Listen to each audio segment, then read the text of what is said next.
Welcome friends, প্রত্যেকের স্বাগত আমাদের ইউটিউব চ্যানেলে। যে সমস্ত ভিউয়ার্সরা প্রথমবার চ্যানেলটি দেখছেন তারা অবশ্যই চ্যানেলটিকে সাবস্ক্রাইব করে দেবেন এবং চ্যানেলের পাশে থাকা বেল আইকনটি প্রেস করবেন যাতে এই ধরনের খবরাখবর সবচেয়ে আগে সবচেয়ে দ্রুত আপনাদের কাছে পৌঁছে যায়। তো আজকে যে বিষয় নিয়ে আলোচনা করব সেটা হচ্ছে লাস্ট যে রিক্রুটমেন্ট হলো প্রাথমিক শিক্ষা পর্ষদের, অর্থাৎ 11,765 তার রিমেইনিং যে অংশ, অর্থাৎ 2022 যে 1980 জনের যে প্যানেল প্রকাশিত হয়েছিল এবং তারপর যথাযথ সুপ্রিম কোর্টের অর্ডার এবং তৎকালীন সরকারের তৎপরতায় যে 1980 জনের নিয়োগ হয়েছে এবং তারপরে রেস্ট অফ কিছু ভ্যাকেন্সি জন্য দাবি জানানো হয়েছে, সেই মামলা এখনও ডিসপোজ অফ হয়নি, সেই মামলা এখনও নিষ্পত্তি হয়নি। তো সেখান থেকেই একটা বড় মানে সেই মামলা লাস্ট যে ডিরেকশন ছিল গত দিন, যে সুপ্রিম কোর্ট যে সাবমিশন, যে টোটাল 42 পাতাতে বা 43 পাতাতে যে সাবমিশন দিয়েছে, সেখানে রেস্ট অফ 2022-এর প্রত্যেকের নাম্বার সেখানে ইনক্লুড করা হচ্ছে, অর্থাৎ কারা কত নাম্বার পেয়ে আনঅবজার্ভ হয়েছেন যে তালিকা প্রকাশিত হয়েছে। বেশ কিছু সংখ্যায় প্রায় 800 কতজনের একটা তালিকা প্রকাশিত হয়েছে, সেখান থেকে সেই তালিকা হচ্ছে যারা চাকরিটা পাবেন না, যারা বাদ গেছেন তাদের তালিকা। বিড়ম্বনা সেখান থেকেই তৈরি। আপাততভাবে যে এক বা একাধিক খবর আমাদের কাছে এসে, সেখানে নম্বরে কারচুপি করেছে প্রাথমিক শিক্ষা পর্ষদ, অর্থাৎ যে ডিএলএড নাম্বার 2022-এর যে ডিএলএড নাম্বার, যেখানে ডিএলএড নাম্বারের মোটামুটিভাবে 15 মার্কস থাকে তার ওয়েটেজ। যে ডিএলএডে যদি কারো 1400 নাম্বারের পরীক্ষা থাকে, তাহলে সেটা যদি কেউ 1400 পায়, তাহলে সে 15 নাম্বার পাবে। তো অনেকের ক্ষেত্রে একজন প্রার্থীর ক্ষেত্রে দেখা যাচ্ছে যে তারা মোটামুটি একটা ভালো নাম্বার সেখানে অ্যাচিভ করেছেন, মানে তার ওয়েটেজ হয়ে যাওয়ার কথা 12 সামথিং কিছু, কিন্তু সেক্ষেত্রে প্রাথমিক শিক্ষা পর্ষদ তার নম্বর কমিয়ে দিয়েছে, ইচ্ছাকৃত বা অনিচ্ছাকৃতভাবে তার নাম্বার করে দিয়েছে 8 নাম্বার। অর্থাৎ এতদিন পর্যন্ত 2022 রিমেনিং প্রার্থীদের নাম্বার তারা জানতে পারছিল না, বিভিন্ন আরটিআই করে তারা উত্তর পাচ্ছিল না, কিন্তু যখনই সাবমিশন সুপ্রিম কোর্টে দিল, তখন এক বা একাধিক প্রার্থীর ক্ষেত্রে দেখাচ্ছে যে নম্বর কমিয়ে দেওয়া হয়েছে। এই ধরনের অভিযোগ আমাদের কাছে এসছে এবং সেখান থেকেই তারা প্রাথমিক শিক্ষা পর্ষদে যোগাযোগ করে এবং সেখান থেকেই প্রাথমিক শিক্ষা পর্ষদ তারা স্বীকার করে নেয় যে হ্যাঁ, এটা অন্যায় হচ্ছে। তারা ক্যালকুলেশন করে দেখে যে না, এরকম অন্যায় হচ্ছে, তার চাকরি পাওয়ার কথা ছিল, কিন্তু সে এই 1980 জনের বাইরে অবশিষ্ট প্রার্থীদের মধ্যে পড়ে যায়। তো সেই জায়গা থেকে সেই প্রার্থীকে পরামর্শ দেয় পর্ষদের কেউ না কোনো আধিকারিক, হয়তো কথা হচ্ছে, সেখান থেকেই আমাদের কাছে খবরটা এসছে যে বলেছে আপনি রিট ফাইল করুন এবং রিট ফাইলে করে এই অভিযোগের কথা জানান যে প্রাথমিক শিক্ষা পর্ষদ এই গাফিলতি করেছে, এই দোষ স্বীকার করেছে, এই অন্যায় করেছে, এবং তারা সে বিষয়ে যাতে তাকে সদুত্তর দেয়। তো সেক্ষেত্রে কী হতে পারে সম্ভাব্য জায়গা, সেটা বলে দিই। এই ধরনের কেসের ক্ষেত্রে কী হয়, এমনিতে সিট নিয়ে ভীষণ হাঙ্গামা, পুরনো কাসন্দিম, অর্থাৎ পুরনো জিনিস, পুরনো সরকারের আমলের ব্যাধি নিশ্চয়ই এই সরকার তারা নেবে না। তো সেখান থেকে দাঁড়িয়ে চাকরি যাওয়ার একটা সম্ভাবনা তৈরি হচ্ছে, কারণ এই প্রার্থী সরাসরি জেনারেল তালিকা, জেনারেল লিস্টে তিনি কিন্তু ঢুকে যেতে পারেন, তার এতটাই নাম্বার। আর যদি সে তাকে 12 মানে 4 নাম্বার অতিরিক্ত যদি বাড়িয়ে মানে সে অ্যাকচুয়াল নাম্বারটা পায়, তাহলে সে জেনারেল প্রার্থী হিসেবে ট্রিট হবেন। তো সেক্ষেত্রে 1980 জন যারা চাকরি পেয়েছেন, সেক্ষেত্রে লাস্ট যে ব্যক্তি তিনি কিন্তু এখান থেকে এক্সক্লুড হতে পারেন। সেটা হতে পারে একজন জেনারেল প্রার্থী, তিনি সেটা হতে পারে তার ক্যাটাগরির একজন প্রার্থী। তো এই হচ্ছে মোদ্দা কথা। তো একটি মাত্র সিঙ্গেল কেস আপাতত আমাদের সামনে এসছে, এরকম একাধিক খবর যদিও এখনও পর্যন্ত সেই অর্থে আমাদের কাছে নেই, কিন্তু একটা খবর আছে যে প্যানেলের মধ্যে এই ধরনের কারচুপিগুলো হয়েছে এবং সেখান থেকে দাঁড়িয়ে একজন প্রার্থী যার কিন্তু নাম্বার, যদি অ্যাকচুয়াল নাম্বার ধরা হয়, তাহলে তিনি চাকরিটা অবশ্যই পাবেন। সেক্ষেত্রে রিট দায়েরের কথা হলে এবং এই ভ্যাকেশন বেঞ্চে শুনানির জন্য তিনি মামলাও দায়ের করবেন, যাতে ভ্যাকেশন বেঞ্চে শুনানি এবং তিনি চাকরিতে যুক্ত হতে পারেন। এবং একজন প্রার্থী, কারণ এখন আর ওই ফিউচার ভ্যাকেন্সিতে নিয়োগ দিয়ে দেয় এই বিষয়টা হয়তো কোর্ট কনসিডার করবে না, বা রাজ্যের সাবমিশন এটাই থাকবে যে লাস্ট যে ব্যক্তি চাকরি পেয়েছে তাকে এক্সক্লুড করা হোক এবং এখানে তাকে ইনক্লুড করা হোক। তো এই ধরনের একটা জায়গা তৈরি হতে পারে। তো বাকি রেস্ট অফ প্রার্থীদের সেরকম কোনো ঝামেলার জায়গা নেই। এসসিরা সুরক্ষিত, ওবিসি এরা সুরক্ষিত, ওবিসি বি আর জেনারেলের মধ্যে আরও একজন লাস্ট যিনি চাকরিটা পেয়েছেন, তো তাদের ক্ষেত্রে একটু সমস্যা হতে পারে। তো এইটা হচ্ছে খবর, গোটা বিষয়টা আপনাদের পরিষ্কার করে দিলে এরপরে তথ্য নিয়ে আপনাদের সামনে পরিবেশন করে দেবো ফার্দার কী আপডেট হচ্ছে। এর পাশাপাশি আরেকটা খবর আপনাদের দেবো। দ্য রাইজিং সান গ্রুপ টিআরএসজির তরফ থেকে আপনারা প্রত্যেকে জানেন যে 32,000 যে প্রাথমিকের চাকরি বাতিল মামলা 2016 সালে যেই রাতের অন্ধকারে এসএমএসের ভিত্তিতে যে নিয়োগ হয়েছে, অর্থাৎ তারপরে যে রিক্রুটমেন্টগুলো হয়েছে, তাতেও প্যানেল খানিকটা প্রকাশ পেলেও বা লাস্ট রিক্রুটমেন্টে প্যানেল প্রকাশ হয়েছে একাধিকবার, সে তালিকা আমরা দেখতে পেয়েছি বিভিন্ন পাবলিক ডোমেনে, কিন্তু এক্ষেত্রে প্যানেল প্রকাশ না করে গোজামিল দিয়ে কোর্টের অর্ডারে একগুচ্ছ জিনিস করে দেওয়া হচ্ছে এবং মানুষকে বিভ্রান্ত করার জন্য ডিস্ট্রিক্ট ওয়াইজ রিক্রুটমেন্টের জায়গায় একটার সাথে দিয়ে দেওয়া হচ্ছে, যাতে কেউ বুঝতে না পারে কে কোথায় মাইগ্রেট হয়েছে, এই সমস্ত জিনিস। সেই ধাপ্পাবাজি চাঁদাবাজি নিয়োগে একাধিক অভিযোগ আছে, ইন্টারভিউ অ্যাপটিউড টেস্ট হয়নি, রিজার্ভেশন রোস্টার মানা হয়নি, 100% রোস্টার মানা হয়নি, একাধিক অভিযোগ। 32,000-এর মধ্যে 20,864 জনে একই নাম্বার ইন্টারভিউতে যা পেয়েছে অ্যাপটিউড টেস্টে তাই পেয়েছে।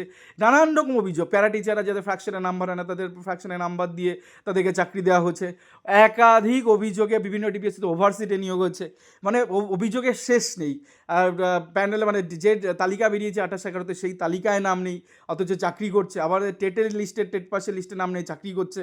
আবার দুটো লিস্টের নাম নেই, চাকরি করছে। এই ধরনের একাধিক অভিযোগ এসছে। এমনকি দেখা যাচ্ছে টেটের অ্যাডমিট কার্ড পর্যন্ত নেই, ইন্টারভিউতে বসেছে, তার পার্টিসিপেশন কোনো ডকুমেন্ট নেই, শুধুমাত্র SMS-এর বলে তারা চাকরি পেয়ে গেছে। এই ধরনের অভিযোগও কিন্তু আছে। এবং তার মধ্যে দেখা যায় কি একটা অংশকে বাতিলও করে দেয় কোর্ট, পর্ষদ সেটা রাতের অন্ধকারে তাদেরকে আবার ওই SMS চাপা দিয়ে তাদেরকে ডিপিএসসিতে পাঠিয়ে দেয় ইমেল করে যে এদেরকে বাদ দেওয়া, কোনো লিস্টই পাবলিশ হয়েছে, প্যানেল প্রকাশ হয়নি, নানান রকম অভিযোগ।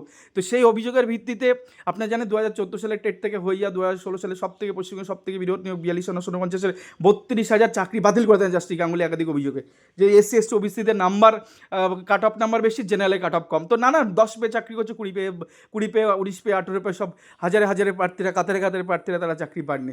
তো সেই অভিযোগের দৌলতে যে মামলাটা জাস্টিস গাঙ্গুলি বাতিল করে দিয়েছেন সেটা ডিভিশন বেঞ্চে সেই অর্ডারটাকে জাস্টিস তহব্বত স্যার তিনি কিন্তু এটাকে খারিজ করে দেন, সিঙ্গেল বেঞ্চ অর্ডারটা। এবার তারপরে ঘটনা হচ্ছে সুপ্রিম কোর্টে, অর্থাৎ ডিভিশন বেঞ্চে যে রায় হয়েছে, এতদিন ধরে শুনানির পরে রায় হয়েছে, সেই রায় ত্রুটিযুক্ত মনে করেছেন এবং সেই রায়ের কিছু এমন গাফিলতি আছে যার জন্য সুপ্রিম কোর্টে যখন SLP হয় সেই SLP গ্রহণ করেছে সুপ্রিম কোর্ট, যে ডিভিশন বেঞ্চের রায় যথাযথ নয় তার জন্য গ্রহণ হয়ে গেছে সুপ্রিম কোর্টে SLP। এবং একটা না দুটো SLP, প্রতীক এবং স্বপ্না বৈদ্যদের SLP কিন্তু গ্রহণ হয়ে গেছে। সেক্ষেত্রে এই মামলায় দেখুন, যেহেতু গ্রহণ হয়ে গেছে মামলা, তো এক্ষেত্রে পরিষ্কার যে সমস্ত এভিডেন্সগুলো আপাততভাবে সামনে এসছে সাফিসিয়েন্ট রিকাস্ট করার জন্য এই প্যানেল, তার কারণ 100% রোস্টার মানা হয়নি। বিচারপতি সুপ্রিম কোর্টের বিচারপতি দীপঙ্কর দত্ত বাবু দেখতে পেলেই এই রিপ্যানেলের দিকে যাবেই, এরকম একটা ডিরেকশন এখানে হতে পারে। আরও 2-3টে সম্ভাবনা আছে।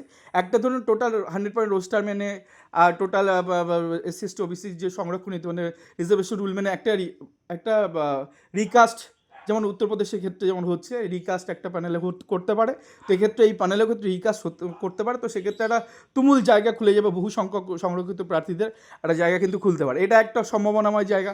2 নম্বর সম্ভাবনা জায়গা, যেহেতু ইন্টারভিউ অ্যাপটিউড টেস্টে প্রায় 32,000 20,000 সংখ্যাটার মধ্যে একই নাম্বার দেওয়া হয়েছে এবং তার কোনো এভিডেন্স সেই অর্থে দেখাতে পারেনি।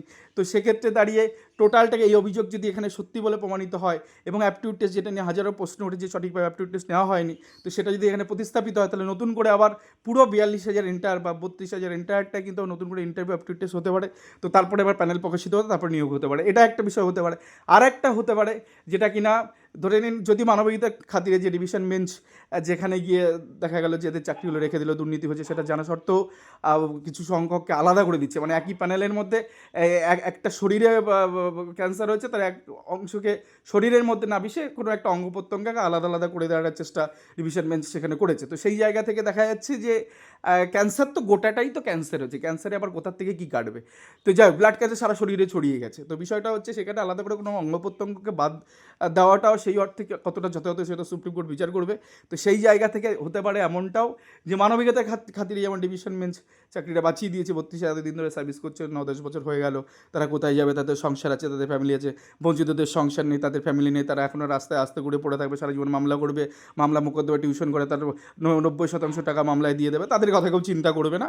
তাদেরকে সকল আনসাকসেসফুল যারা ডিস্টার্ব করতে এসে রিক্রুটমেন্টে এই ধরনের মন্তব্য ডিভিশন বেঞ্চের বিচারপতি করেছেন এবং তার হাতে ডিভিশন বেঞ্চে কাট অফ মামলা গেছে, যেখানে 32 জন মামলাকারী সবাই কাট অফের থেকে বেশি নাম্বার পেয়ে বসে আছে। দেখা যাক সেই মামলা কী হয়, সেটা খুব তাড়াতাড়ি এই জুনেই উঠতে চলেছে, সেকেন্ড উইক অফ জুনে সেই মামলা উঠবে, সেটা নিয়ে পরে আসছি। তৃতীয় সম্ভাবনা হয় জায়গাটা বলে দিই, যেখানে গিয়ে মানবিকতার খাতিরে যদি এই ধরনের অবজারভেশন সুপ্রিম কোর্টের বিচারপতি দীপঙ্কর দত্ত মহাশয় ডিভিশন বেঞ্চ দেখে, তো সেক্ষেত্রে যারা পিটিশনার আছে, যদি অভিযোগগুলো সত্য বলে প্রমাণিত হয়, যদি মনে করেন যে না চলো আমরা কম্প্রোমাইজ করছি সেই সমস্ত বাচ্চাদের সাথে যাদেরকে কম মেধা সম্পন্ন যে ছেলেমেয়েদের দিয়ে 10 ছেলেমেয়েদের চাকরি পাইয়ে দেওয়া হয়েছে, তো তাদেরকে আমরা দেখে দিই, এই ধরনের মন্তব্য যদি চলে আসে এবং দুর্নীতি ইরেগুলারিটি যদি প্রমাণিত হয়, যে অবৈধ কোম্পানি এগুলো যদি প্রতিস্থাপন পায়, তাহলে সেক্ষেত্রে পিটিশনাররা যারা মামলাকারী এখানে যুক্ত হয়েছেন তাদের হয়তো 2009-এর মতন যে ইরেগুলারিটি হচ্ছে, চলো পিটিশনাররা যারা আছে তাদেরকে দিয়ে দাও। সেক্ষেত্রে 1780 জন মতন আপাতত পিটিশনার হচ্ছে, তারা কিন্তু চাকরি পেতে পারেন। তো এই 3টে সম্ভাবনার জায়গা হতে পারে। মামলাকারীদের মানে যারা গেছেন বঞ্চিতরা, তাদের মামলা খারিজ পালিয়ে যাওয়ার আর জায়গা নেই, কারণ অলরেডি মামলা অ্যাডমিট হয়ে গেছে, আর সুপ্রিম কোর্টে অ্যাডমিট হলে সেখান থেকে কিছু না কিছু কেউ পাবেই। তো এই 3টে সম্ভাবনার জায়গা হতে পারে। তো তার জন্য টিআরএসসি দেখুন 7/6/2026 তারিখে সকাল 11টায় মিলেনিয়াম পার্কে সকলকে ডাকা হচ্ছে যারা এখনও মামলা যুক্ত হতে পারেনি।